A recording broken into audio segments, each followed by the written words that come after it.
Over the last couple of years at Christian Values and Education, we've had a lot of feedback from parents on the topic of screen safety and security, or e-safety, asking for advice, asking for information on various tools and so on that are available. So in response, in thinking about this subject, we've put together a couple of resources, and the purpose of this afternoon session really is just to introduce them. So for a short while, Graham's going to give a bit of background to the topic, and then I'm going to talk you through the resources that we put together. And then at the end of the session, there'll be time for some questions, some feedback, and so on. So I'll hand straight over to Graham. So why talk about this topic? Well, I think we can all agree that almost every week we see stories in the media, don't we, about the damaging effects of overuse of technology, social media, and the associated things connected to that. And our children now are growing up in a world where technology and the internet form a major part of everyday life, both in the home and educational settings. Smartphones have only been around for about 10 years, and the internet for around 20 years, and yet our children are so used to it. We did not grow up with these things. And if we look at some of the usage statistics, they are really frightening. In guiding our children's use of technology and keeping them safe online presents a unique challenge to us as parents. Our parents did not have to contend with this, and we have got a steep learning curve. The following boxes, which I will show you, are categorised into 4 different age groups and showing various usage statistics which I'll pick out. The first box is for 3 to 4-year-olds. Now the statistic I'd like to draw to your attention here is 40% or 96% watch TV on a TV set for around 15 hours a week. There may be some of you here now saying, well, that doesn't affect me, I don't have a TV. Well, the dictionary definition, which I'll read to you, is a system for converting visual images into electrical signals, transmitting them by radio or other means, and displaying them electronically on a screen. So, we've got a smartphone in our pocket or a tablet at home, that is a television. So all of these statistics do apply to us. Next box, 5 to 7-year-olds. And already we can see that usage is increasing. 5% already at this young age have their own smartphone. 8 to 11-year-olds. The most significant statistic that I saw here was the 94%. 94% go online for nearly 13.5 hours a week. And also, which I found very interesting, is the bottom statistic on the last 2 boxes. We can see the device that children want to get rid of the least or enjoy the most or miss the most. It's gradually getting smaller as we go along that age group. 12 to 15-year-olds.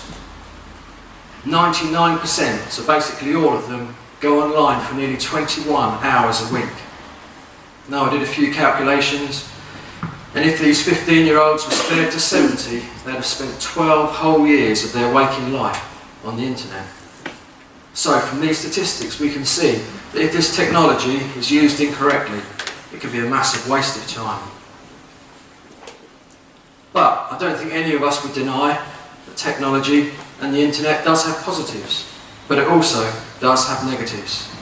So we must pray to be shown the right way and to have a balanced approach. We'll just look at a few of the positives. Easy access to information, ease of communication and sharing. So easy to do all of these now. In our days when we were at school and we needed to research something, we may have had to go down the library. But now, what do our children do? It's just Google, isn't it? Straight away. All the information they'll ever need at their fingertips. But also, not only good information, but bad information. Violence, pornography, much misinformation. We may think that our children won't be affected by these things, but if we do, then I think we are misled. It's also extremely addictive, as those usage statistics have shown. And a lot of time spent on the internet, especially on social media, can be very selfish and image focused. And this is not right in the sight of the Lord. can be considered like a tool. If used wisely, it's very beneficial, and if used wrongly, what great harm it can do. And our challenge is to use this tool wisely, and hopefully this information that we provide today will help you as parents.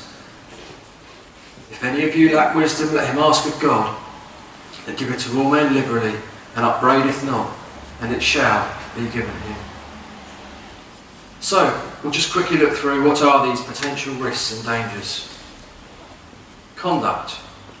Children may be at risk because of their own behaviour, for example by sharing too much information. It's a good idea as parents to start from a young age setting boundaries for your children and discussing these things with them. Good to start with some ground rules of what is and isn't acceptable. Content. Much content that is wrong. We hope and pray that our children will not be tempted to access inappropriate content.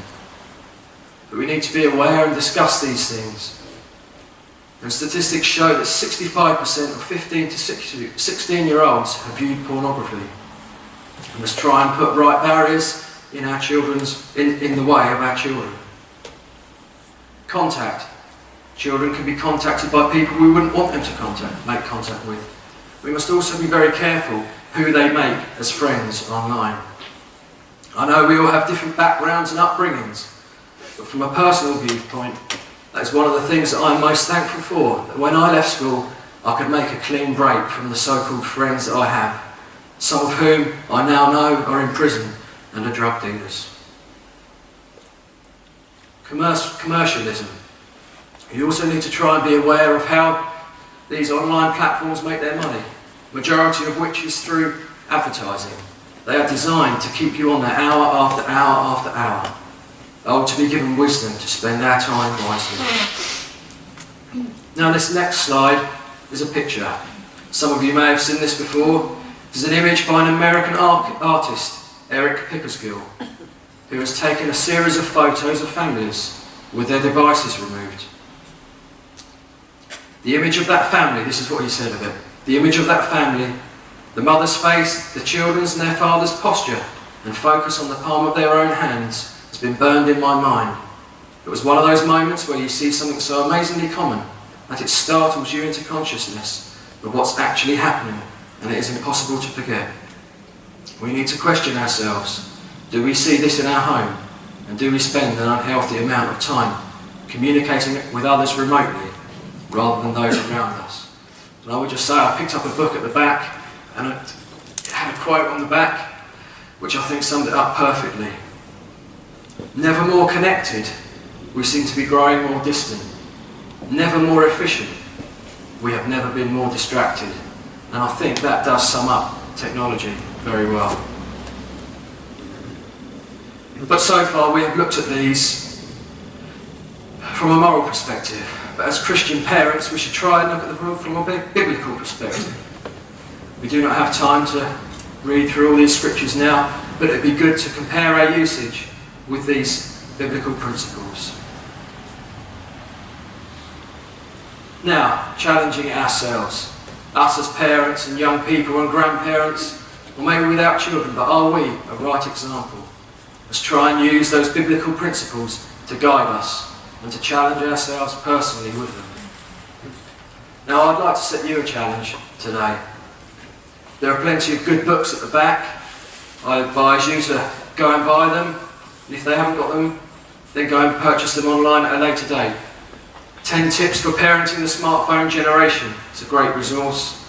Social Media by Day One Publications. 12 Ways Your Phone is Changing You. And Virtually Human, Flourishing in a Digital World. Both all contain very good information. And also, I would like to set you the challenge, those of you with smartphones. There are various apps you can download. One, if you've got an iOS device, it's called Moment. If you've got Android devices, it's called Quality Time. They are great resources. What they do is they track your phone usage, where you've spent your time, how many times you've picked it up, and I think you'll find it quite frightening.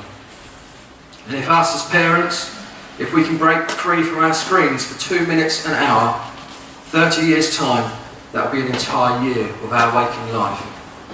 Now I'll hand over to James to explain the resources we have produced. So, taking a look then at the resources that we've put together as Christian Values in Education. So first of all, we've got this introductory leaflet, which has been distributed around the hall today. This is a very high-level leaflet.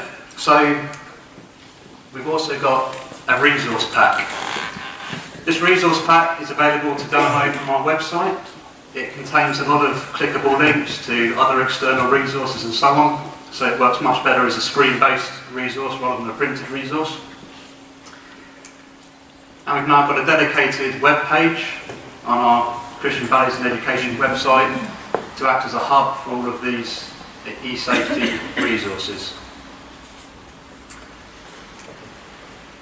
What makes the e-safety topic so difficult is that there are so many variables. So the approach you might end up taking to e-safety will depend on how you connect to the internet. Are you using Wi-Fi, your standard home broadband? Are you connecting through a mobile data network? It will depend on what you're trying to manage, content, time, and so on. It then depends on who your internet service provider is, who your mobile phone provider is. It depends on what type of device you're using, a laptop, a desktop, a mobile phone, or a tablet, an e-reader. It can depend on the make of device you're using. And it can depend on the software you've got installed. Which operating system are you running? Are you Windows, Apple, iOS, Android, and so on? So there are a huge number of variables, which means it can be hard to work out exactly what you need to do, which tools are appropriate for your particular circumstances. So we've tried to put together some resources which take you through this in a step-by-step process. So this leaflet, it provides an overview, much of what Graham has already covered this afternoon, some of the background, the biblical principles and so on.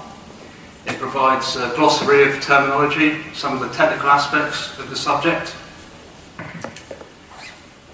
But at its heart is this grid, and in this we start to try and define some of the tools and break them down into more manageable chunks for the particular areas that they're relevant to. So looking a bit more closely, you'll see down the left-hand side here, we've got 3 of the key areas you might be trying to manage. Content, or what is accessed. Time, when and for how long. And then social media, which we use as a catch-all for interactions with others. And on the top of this, we've got the 2 main ways of connecting to the internet: Wi-Fi, home broadband, and then your mobile data network. And then within this grid are these 10 tools, strategies, hints, tips for different approaches you can take in different areas. So for example, if you want to manage content on a mobile phone, then you look in this part of the grid and there are a number of tools, a number of suggestions, the different things that you can think about, different things that you can explore. So we identified 10 key areas.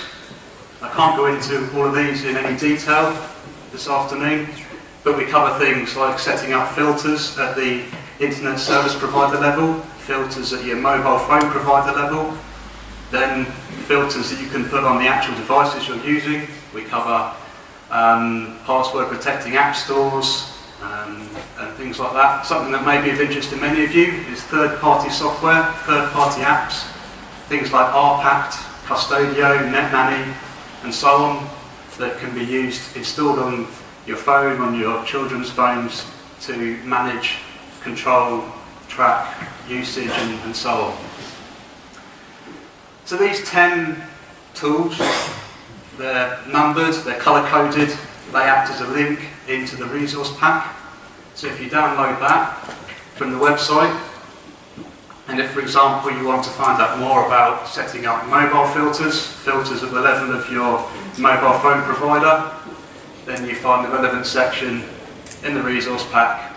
There's more detail, more information about that particular topic, and then we provide links to step-by-step guides, other articles, more details for each of the key mobile phone providers, EE, Vodafone and so on. So that approach, taking you on a step-by-step journey, is done for each of those 10 points. So hopefully provides a relatively simple way of navigating through all of those different variables there are in this topic.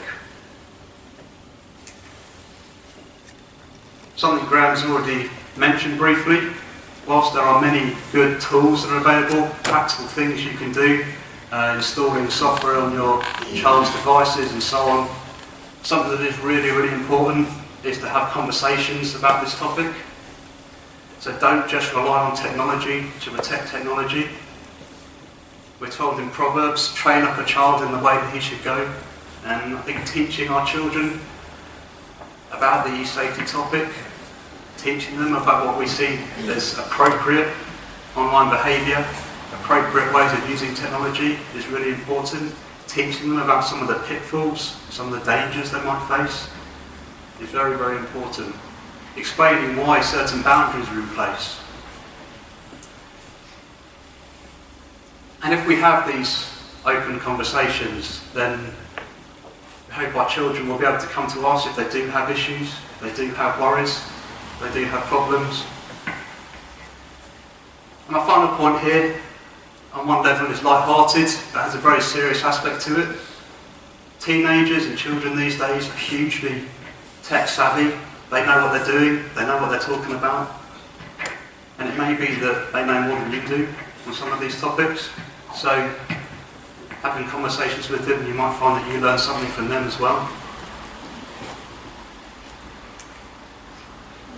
Another challenge with this subject is that it is very, very fast changing. It's very fast moving. It can be hard to keep up with what's going on. Just this last week, I read an article about Family Link. This is Google's own app for managing screen time, for managing technology usage. It's been around for a while, but they've just updated it, re-released it with a much, much broader scope. You can use this now to switch off your child's phone remotely if you wish to. WhatsApp had some feedback from a parent recently that WhatsApp, the messaging app that I suspect many of us use, they've now increased their minimum age for using it to 16. Now many of us may have got children using it who are younger than 16. This presents some interesting challenges and questions. But this topic changes all the time. So we will try to keep our resources up to date, we'll try to keep on top of things, we'll try to keep that web page up to date for you. But we are very, very keen to hear from you as well. What experience have you had? What have you found useful? What hasn't worked? Positives and negatives? I think where CViE can really help, as Michael said a few minutes ago, is in bringing people together to share experience. And that's really what we want to do.